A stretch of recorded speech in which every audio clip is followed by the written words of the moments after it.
YouTube community, Pink Floyd fans, random people on the internet. My name is Giggens, and we're here today to talk about one of my favorite Pink Floyd albums, Meddle, released in 1971. My copy, unfortunately, is missing the front cover. Somebody ripped it off, but the vinyl is immaculate.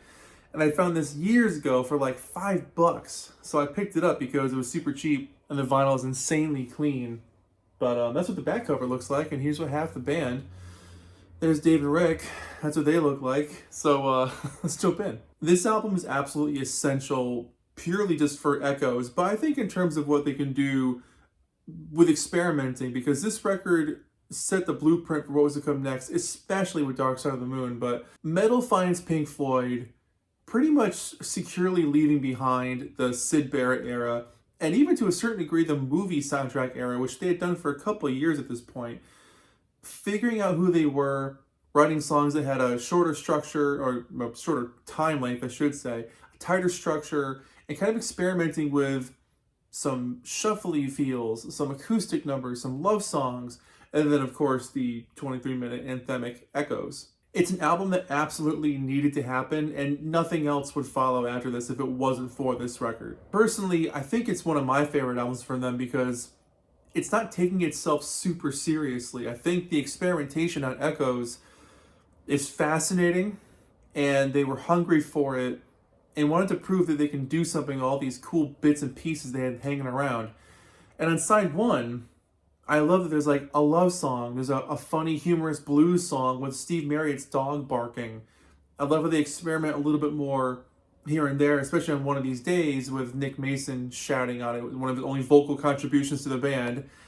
This record shows that they had something to prove before they got massive. Like, they were still big in England, but in America, like, this album just didn't do anything in America because, I mean, One of These Days was a single, but it's like, that's a single? That's your choice for a single. Speaking of which, let's jump right into One of These Days, which I think is a fascinating opener, written by all four members of the band.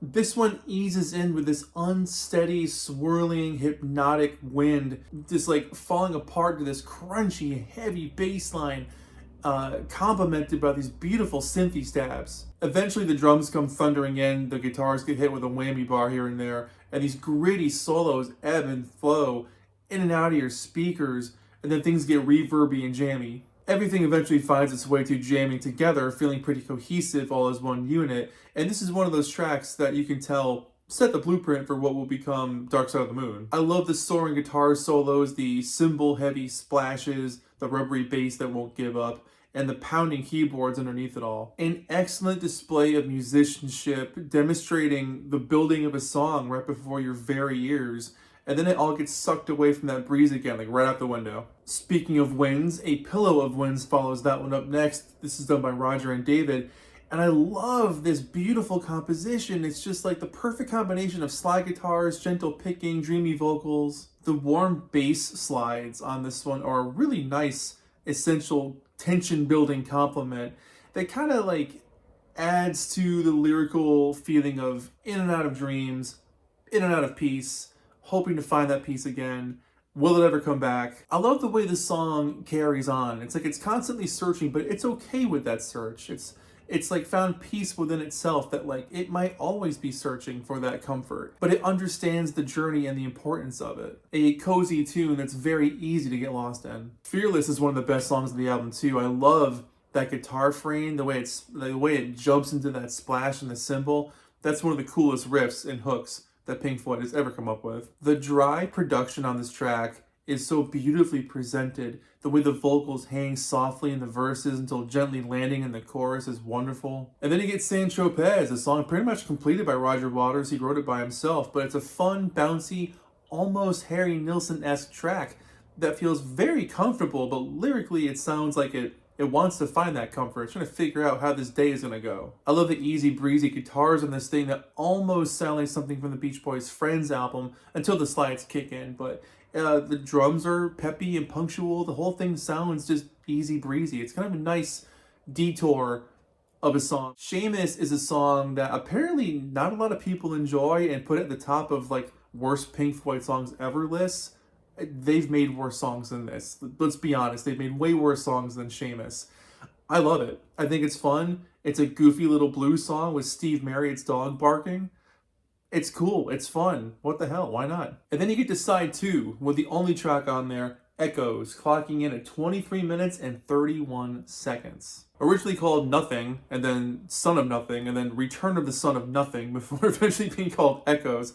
This track is pretty much made up of, if I'm remembering correctly, like 24 different parts of music combined into one swirling epic of a track. Recorded over the course of 3 months, this 23-minute epic it started life like a lot of their tracks, experimenting with ideas and fragments and seeing where they can go. But Rick Wright's synthesizer keyboard going through a Leslie speaker kind of set the tone of like, oh, where can we build from this? This song is a blueprint of what the, I would say, classic Pink Floyd sound would become, where you have moments of introspection and calm and restrain, and then moments of absolute bombastic, crashing, menacing, fiery action.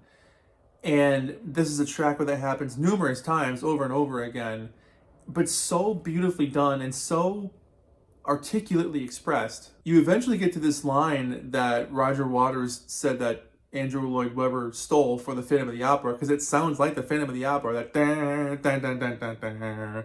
And the first time I heard that, I'd heard Phantom of the Opera well before I heard of Pink Floyd as a kid.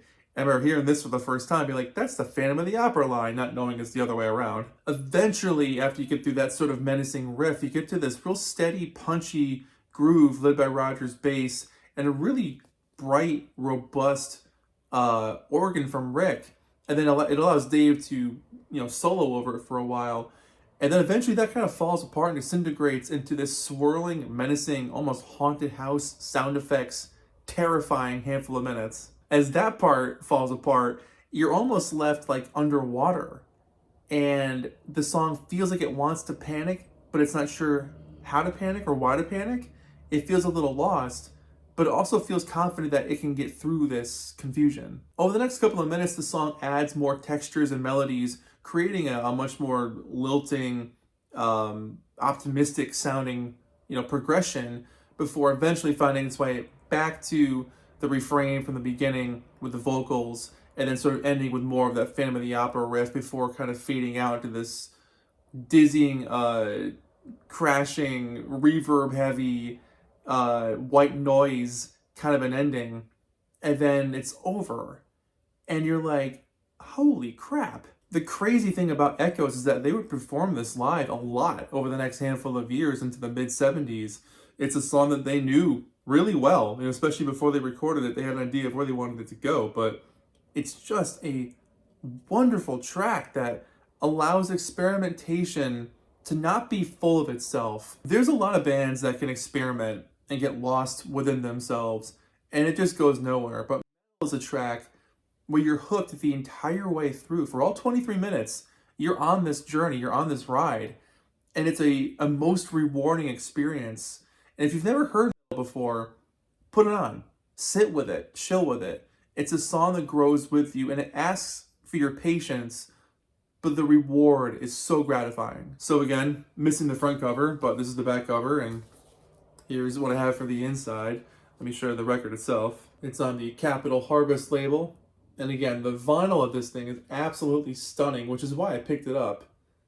You can't play the cover. This album was a slow seller at first, particularly in the United States, but it eventually would go on to become double platinum over the years by the mid-90s. It's an album that shows the guys working together as a unit. It's not just a Roger or a Dave album. Most of the songs on this thing are credited to all four of them, which is really cool. And it's one of the only albums to feature pictures of the band on the inside well into the late 80s. I love that they play with different genres on this album. I love that they take their time. I love that they can rock super hard and get totally weird and far out and experimental. But then I also love that you hear their humor with Seamus, the blues song with Steve Marriott's dog barking. There's a lot to offer on this record, and I really, really love it. It's easily in my top 5 of best Pink Floyd albums that they ever put out. So for me personally, I'm giving this thing an 8 out of 10. I would probably give it a little bit of a higher rating if there were some more songs, but what can you ask for when side 2 is at 23 minutes long. I mean, come on. So that's it. My name is Giggens. Thank you so much for watching Pink Floyd's Meddle. An honor to review this classic LP. I can't believe I haven't talked about this yet. So thank you for watching. Let me know your thoughts on this record, and we'll chat about Pink Floyd in the comments below. See you in the next video. Take care of yourselves. Bye-bye.